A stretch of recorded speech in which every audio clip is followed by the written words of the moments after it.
দক্ষিণ গাজায় ধ্বংসস্তূপ থেকে মরদেহ উদ্ধারে অভিযান শুরু সিভিল ডিফেন্সের। দক্ষিণ গাজার খান ইউনিস এলাকায় সাম্প্রতিক সংঘাতে ইসরায়েলি বিমান হামলায় নিহত ফিলিস্তিনিদের মরদেহ ও দেহাবশেষ উদ্ধারে অভিযান শুরু করেছে সিভিল ডিফেন্স দল। শনিবার ধারণ করা ভিডিও ফুটেজে দেখা যায় আবু হিলাল পরিবারের একটি বাড়ির ধ্বংসস্তূপ সরাতে একটি এক্সক্যাভেটর ব্যবহার করা হচ্ছে। সিভিল ডিফেন্স সদস্যদের পাশাপাশি স্থানীয় বাসিন্দারাও হাতে হাতে ধ্বংসস্তূপ খুঁড়ে সরিয়ে দিচ্ছেন। আল আমাল এলাকার মরদেহ উদ্ধারের দায়িত্বপ্রাপ্ত প্রধান রায়েদ সাকর বলেন, এই বাড়িটি দিয়েই কাজ শুরু হয়েছে, আমাদের সামনে আরো অসংখ্য বাড়ি অপেক্ষায় রয়েছে।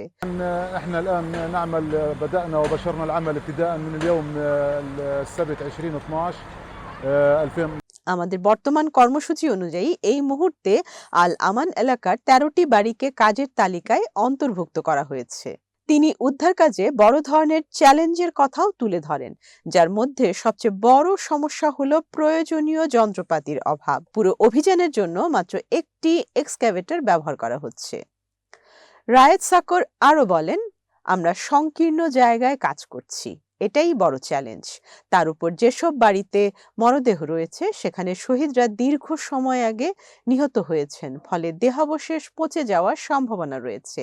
তাই আমরা সম্পূর্ণ মরদেহ নয় বরং দেহাবশেষ খুঁজছি। আবু হিলাল পরিবারের বাড়িতে বোমা হামলায় একমাত্র জীবিত সদস্য হুদা আবু হিলাল হামলার মুহূর্তগুলোর বর্ণনা দেন। তিনি বলেন, আমি আমার পরিবারের সঙ্গে একই তলায় ছিলাম। আমার মা আমাকে নিচে গিয়ে বালতিটা খালি করতে বলেছিলেন। আমি সিঁড়ি দিয়ে নামছিলাম, ঠিক তখনই ক্ষেপণাস্ত্রটি আঘাত হানে এবং পুরো বাড়িটি ধসে পড়ে।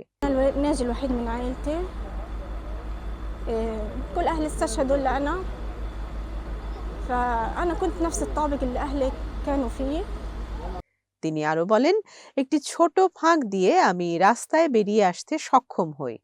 যখন বারুদের গন্ধ কিছুটা কেটে যায়, আমি জানতাম আমার পরিবার কোথায় ছিল, তাই তাদের খুঁজতে বের হই, কিন্তু সেখানে শুধু দেহের খণ্ডাংশই দেখতে পাই।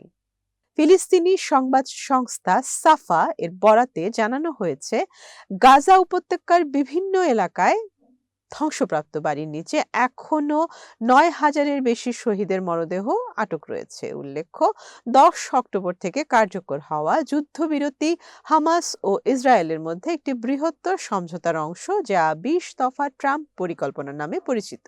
এই পরিকল্পনার আওতায় অবিলম্বে যুদ্ধবন্ধ, জীবিত ও নিহত সব জিম্মির মুক্তি এবং মানবিক সহায়তা প্রবাহ নিশ্চিত করার কথা বলা হয়েছে।